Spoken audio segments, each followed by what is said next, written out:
ನಾವು ಗೋಲ್ ಗುಮ್ಮಟದ ಬಗ್ಗೆ ವಿವರಿಸುತ್ತೇವೆ. ಬಿಜಾಪುರದ ಆದಿಲ್ ಶಾಹಿಯ ಕಾಲದಲ್ಲಿ ವಿಶ್ವದ ಎರಡನೇ ಅತಿ ದೊಡ್ಡ ಮಾನವ ನಿರ್ಮಿತವಾದ ಗೋಲ್ ಗುಮ್ಮಟವು ಇದಾಗಿದೆ. ರೋಮ್ ನಗರದ ಬೆಸಿಲಿಕಾ ಚರ್ಚ್ ಮೊದಲನೆಯದಾಗಿದೆ. 1659ರಲ್ಲಿ ಮಹಮ್ಮದ್ ಆದಿಲ್ ಶಾ ದೊರೆ ಯಕೂತ್ ಮತ್ತು ದಬೂಲ್ ಎಂಬ ವಾಸ್ತುಶಿಲ್ಪಿಗಳ ಸಹಾಯದಿಂದ ಈ ಗುಮ್ಮಟವನ್ನು ನಿರ್ಮಿಸಿದ್ದಾರೆ.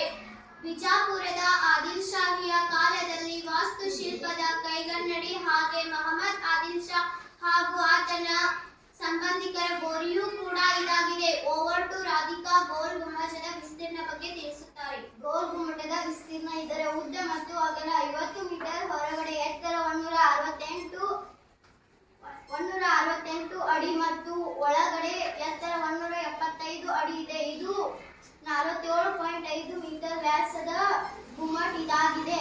ಓವರ್ ಟು ಶ್ರೀದೇವಿ ಪಿಸುಗುಟ್ಟುವಿನ ಶಾಲೆ ಬಗ್ಗೆ ತಿಳಿಸುತ್ತಾರೆ. ಪಿಸುಗುಟ್ಟುವ ಶಾಲೆ ನಮ್ಮ ಗೋಲ್ ಗುಮ್ಮಟ ಪ್ರಸಿದ್ಧ ಪಡೆದಿರುವ ಈ ನಮ್ಮ ಹೆಮ್ಮೆಯ ಗೋಲ್ ಗುಮ್ಮಟ ಪ್ರಧಾನ ಕೊಠಡಿಯಲ್ಲಿ ಪ್ರತಿ ಶಬ್ದವು 7 ಬಾರಿ ಪ್ರತಿಧ್ವನಿತವಾಗುತ್ತದೆ. ಅತಿ ಸಣ್ಣ ಶಬ್ದವು 37 ಮೀಟರ್ ದೂರದಲ್ಲಿ ಸ್ಪಷ್ಟವಾಗಿ ಕಾಣುತ್ತದೆ. ಓವರ್ ಟು ಕಿರಣ್ ವಾಸ್ತುಶಿಲ್ಪದ ಬಗ್ಗೆ ತಿಳಿಸುತ್ತಾರೆ. ಗೋಲ್ ಗುಂಬಜ್ ವಾಸ್ತುಶಿಲ್ಪ ಇಸ್ಲಾಮಿಕ್ ಜಗತ್ತಿನಲ್ಲಿ ದೊಡ್ಡ ಗುಮ್ಮಟ. ಆದಿಲ್ ಶಾಹಿ ರಾಜವಂಶದಿಂದ ನಿರ್ಮಿಸಲಾದ ಈ ಗುಮ್ಮಟವು ಮುಂದುವರೆದ ತಾಂತ್ರಿಕವಾಗಿ ಮತ್ತು ವಿಜ್ಞಾನಕ್ಕೆ ಸವಾಲು ಹಾಕುವಂತಿದೆ. ಪ್ರತಿ ಬದಿಯಲ್ಲಿ 47.5 ಮೀಟರ್ ಒಂದು ಘನವಾಗಿದೆ.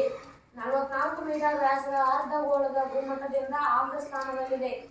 ಇದರಲ್ಲಿ ಮೊಹಮ್ಮದ್ ಆದಿಲ್ ಶಾ ಹಾಗೂ ಇವರ ಪತ್ನಿ ರಂಭಾ ಹಾಗೂ ಇವರ ಮೊಮ್ಮಗನ ಸಮಾಧಿಯನ್ನು ನಾವು ಕಾಣಬಹುದು.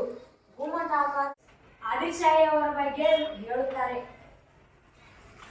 ಮೊಹಮ್ಮದ್ ಆದಿಲ್ ಶಾ ಬಿಜಾಪುರದ 7ನೇ ಸುಲ್ತಾನರು 1427ರಲ್ಲಿ ಸಿಂಹಾಸನವನ್ನು ಏರಿದರು. ಅಹಮದ್ ಸುಲ್ತಾನರು ವಿರುದ್ಧ ಕಾರ್ಯಾಚರಣೆ ಮಾಡಿ ಮೊಘಲರಿಗೆ ಸಹಾಯ ಮಾಡಿದರು. 1436ರಲ್ಲಿ ಅವರೊಂದಿಗೆ ಶಾಂತಿ ಒಪ್ಪಂದಕ್ಕೆ ಸಹಿ ಹಾಕಿದರು. 1454ರಲ್ಲಿ ಗೋಲ್ ಗುಮ್ಮಟ ನಿರ್ಮಿಸಿದರು.